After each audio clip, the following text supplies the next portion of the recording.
It was a movement of rediscovery, the rediscovery of more than 4,000 network of roads reconstructed with tens of hundreds of bridges mending the disjointed links between communities.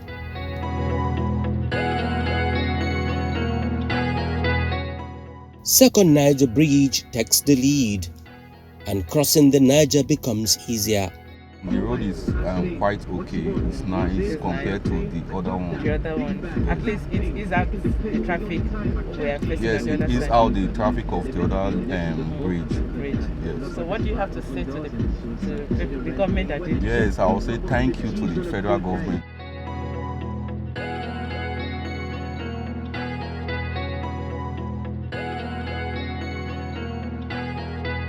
Now the queues at festivals put to rest with awesome test rides across.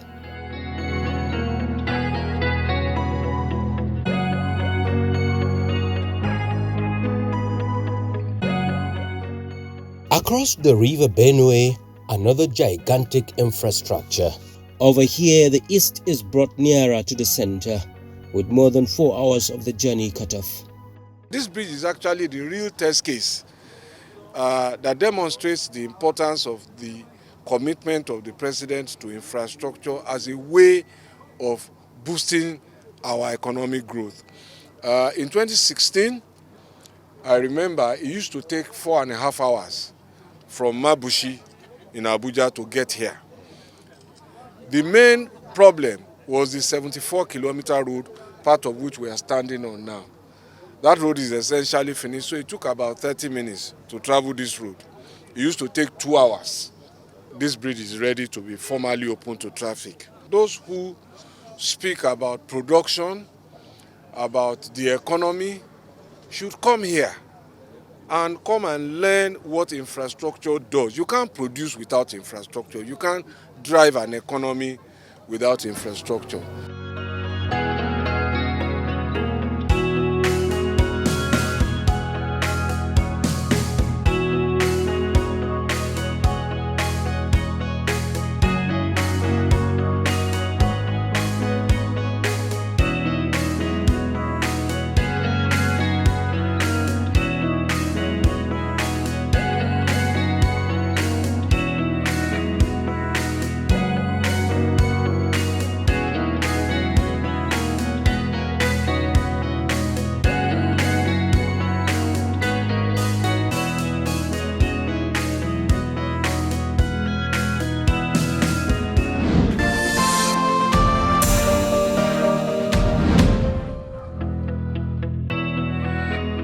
At Numan, another cross over the river Benue. And a couple of months back, treading on these important roads is a Herculean task. At a particular point where one of Nigeria's biggest sugar producing company stands a dreaded spot. Savannah Junction, one of the most notorious spots on the Cham-Numan road. Here used to be very bad that it leaves a lot of innocent passengers at the mercy of armed bandits here, armed robbers also, and death resulting from accidents. For you to travel from here to Lafia, it takes you around, 2 to 3 hours before you reach Lafia. But thank God today, it's a very smooth road. It takes us even 30 minutes to Lafia, and we do appreciate what we see. Honestly speaking, with the government we are having now, we know that yes, things are changing, improvement are coming towards our way.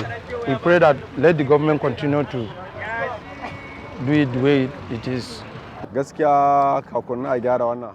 Truly, before repairs on this road, driving from Numan to Lafia, which is not more than 40 kilometers, but you will spend at least 4 to 5 hours driving for you to reach Lafia.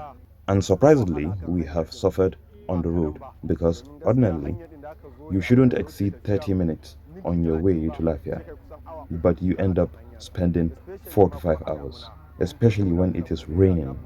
If you reach Savannah, you will see huge trucks breaking down on the road, and with that, the road will be blocked and huge traffic jam as a result.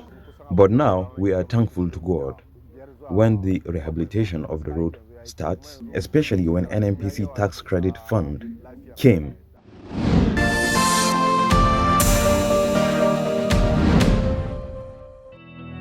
The Cameroon-Nigeria border bridge was the next port of call.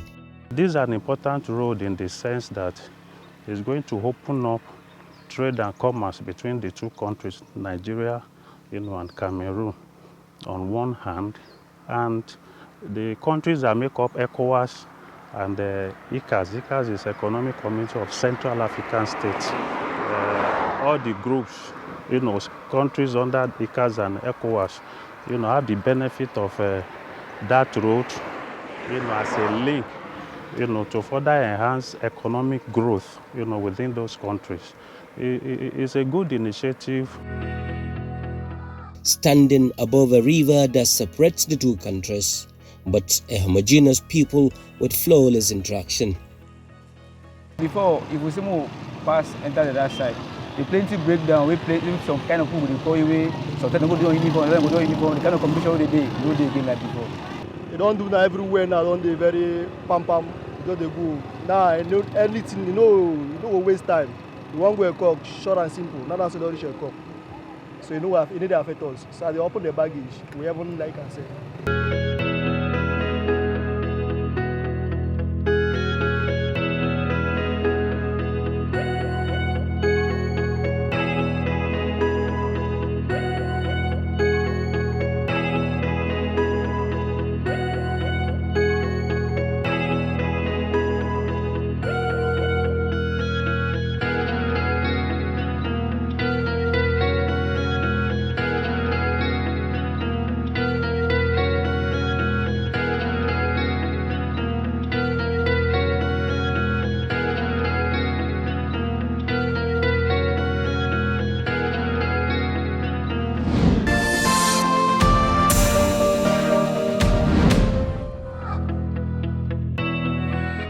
Way back, Icom Bridge opens its gates. The rust on the old bridge a reminder of the ugly past. Since they gave birth to that bridge, accident has not been happening again like before. That's all. On Icom Bridge? Yes. So what would you say to the government that built the bridge? Would tell them thank you, they have tried. The government cannot be everywhere. It is taxpayers' money that are used, to bring this developmental project. And citizens, should begin, to hold this, developmental project so that it can, last. I want to use this opportunity to enjoin community leaders, most especially because, our road, the major enemy of our road is water. And water becomes a problem if the drainages are not functioning properly. And our people are in the habit of depositing waste, turning our drainage line into, waste dumps. This is, where the community leaders, cooperation are needed to help us enlighten and discouraging them. It used to be a common practice in this country in the past. I think on weekly or monthly basis, that we used to have sanitation days. It should be encouraged. At least people will keep our waterways, clean for free flow of. I'm sure if that part of, the challenges that our roads have is taken care of, they will last, longer.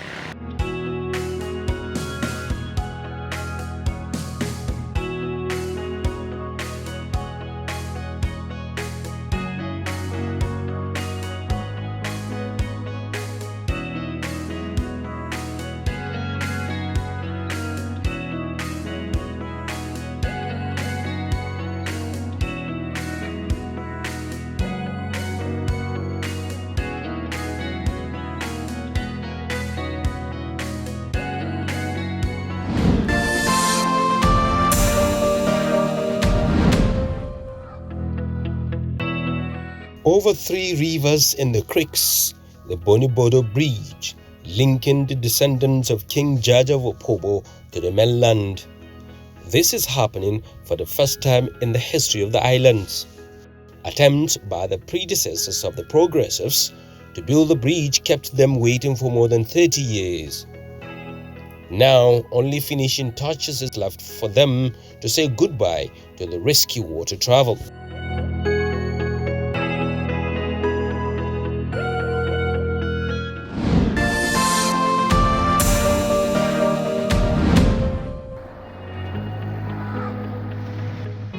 Up the skies in the center of excellence, majestic views of Third Mainland Bridge.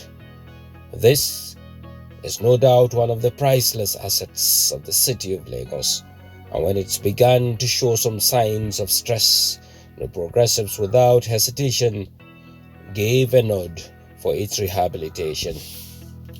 Now the fix is over and the usual traffic jam resumes, with grateful utterances from motorists.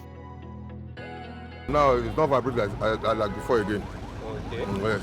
It's okay now. It's okay now. It's okay now. Yes. Yes. So will you commend the government for that? We thank government. We can see the improvement now. I think it's okay now. It's okay. After the repair? Yes, it's okay. It's okay.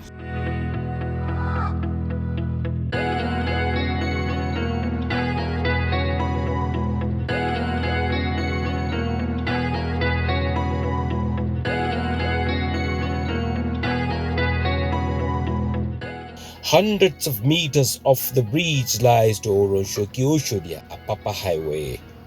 A shadow of itself it was, until fund from the tax credit scheme reject its life. A special kind of road building engineering is adopted to match the pressure of the volume of traffic and load that strolls over this highway. Oron-Shoki-Oshodi Apapa Highway is an important highway. This is where import and export stroll in and out of this country. Reconstruction of this highway began in 2018 and it is divided into 4 sections. So far, 3 sections of this highway has been completed and it is handed over, with the 4th section construction going on there. It is one of the success story of the tax credit scheme, with an indigenous company funding this highway. This highway is not the normal tarred road that you all know about.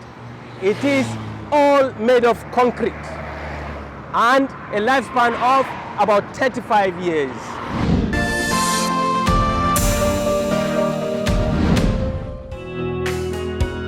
Lagos-Badagry Expressway also dipped into the pool of the NNPC tax credit fund. A massive turnaround and the pace and quality of rehabilitation were the polls of motorists stamping a seal of approval. From Agbara to here, at least the road is okay. You're enjoying it? Yes. They don't fix the road from Agbara to this place? Yes. You're applying it? Yes, we are applying it. So, that is okay. We are happy for that, because the roads has been fixed. Not Agbara, before Agbara to this place, the roads has been fixed enough. But the project, they have stopped the work for long now. that is the reason why I said, are you paying tax? I'm paying. This is my driver's license. I'm a good citizen. I have my driver's license. I pay tax. Lagos-Badagry Expressway is a critical ingredient in the mix for the resurrection of the Trans-Saharan route. Reconstruction of this highway began in 2018 at a slow pace until the arrival of the NNPC tax credit scheme recently, and that put life into the project. So far, so good. So much has been achieved in the reconstruction of the road, with a superstructure of a drainage which is expected to support and sustain the life of the highway. Somebody that leaves this toll gate, from toll gate to Ekiti, it's about 5 hours. And from here to Badagry, spending the same 5 hours.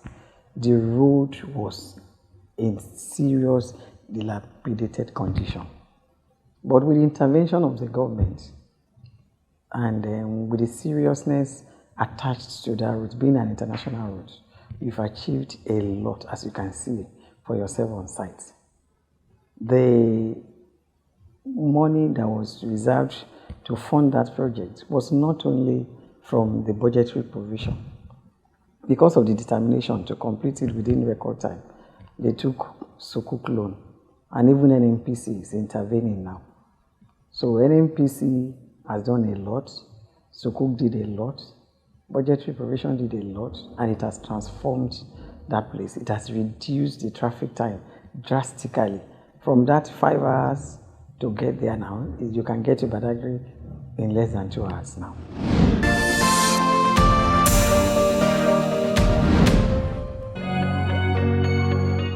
Spiraling out of Wudil in Jigawa State, another critical infrastructure. A departure from the clumsy voyage through the heart of the city is a bypass. Smooth rides for Borno-Bauchi-bound motorists, and for the dwellers of the riverbanks, bunch of opportunities. The bridge provides a link which is easily that you don't have to go to inside Wudil town. Especially on the market day, you see there's so much traffic that people used to stay 30 minutes, 1 hour. But that bridge provides access that you can easily just divert and move to the Maiduguri side. And the interchange number 2, which was also provided at the side, that is one that connected the road coming from Wudil. That is people coming from Wudil, let's say from Bauchi side, Wudil to Maiduguri, and people from Kano to Maiduguri. That also is like a critical point. But with the provision of that flyover, you see everybody will have access to take his own way, which is provide an easy movement to the traffic. Stepping off the bridges, the roads beacon. Lambata Agaye Lapai Bida Road spreads out. The speed of works, quality and distance covered, riding on the horseback, the NNPC tax credit scheme.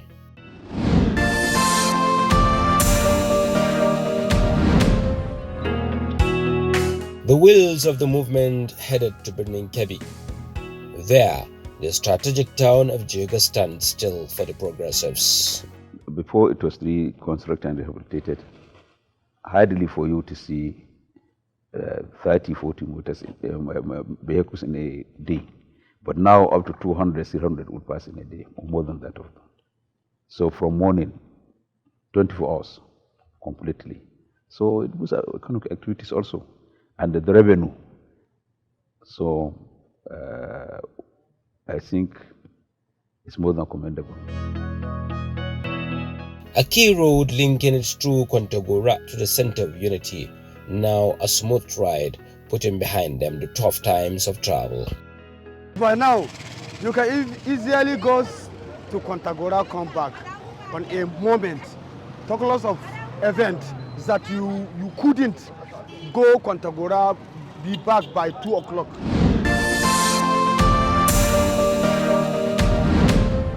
Putting on scale the testimonies of these road users, we hit the road from Jega to Koko. It's about 85 kilometers. The mood inside the vehicle we were riding in says a lot about the comfort of this road. Before I could say, Jack, a tap on my shoulder woke me up. We were already in Koko.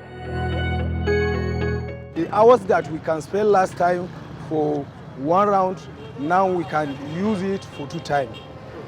You see? And that means plenty money. And that means plenty money. Same drums been beaten as the Zaria Funtua Road shapes up. It is a critical link to many states in the northwest and the neighboring country of Niger. Regachukon Bridge, one of the most frustrating spots for travelers heading towards Core North. The major problem with this bridge is its age. It is more than 30 years and the weather has not been merciful to it. Flooding has eaten up almost all the concrete that holds the bridge together, and that makes the bridge to cave in. As some part of it caves in, motorists will pile up here to just utilize just an aspect of it to pass, and that creates a huge congestion of traffic here, making people to slip over here in traffic. But that's in the past. What engineers have done with the bridge so far is that they have brought rocks and built a kind of a pavement with that rock so that it will take care of the effect of flooding. And whenever flood comes in now, it will just hit the pavement and then goes through it without affecting the bridge. The bridge is now back to life, and you can see traffic going through it without any problem.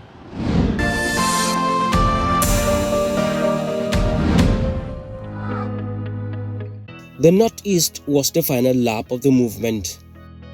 Mayo Belwa, Jada Ganya Road was the focus. The road consists of 20 cm sub-base, 20 cm stone base, 6 cm binder, 4 cm wiring course, with a lot of drainages. We have about 22 box culvert bridges, but all of them are in good condition. And before riding on the newly constructed road, a testimony from one of the motorists plying the road for more than 4 decades serves as a teaser for us. I drive this road since 1978. On this road since 1978. So how has it been before? So the road before is very, very bad. But now they don't build the road. Double asphalt, double soft base, double stone base. In Ganye, the water sprinkles on the initial layers of the road with contractors on their toes. We are working, as you see, we are moving on the project, and we reach up to 75 kilometers. Our plan from now to 3 months is end of April, we achieve 75 kilometers up to the wearing course. And of course, we are planning to move forwards. As you can see, we already mobilized. We have more than 60 machines here. So we hit the road. Couple of minutes, the town of Jada. And the name must have rang a bell.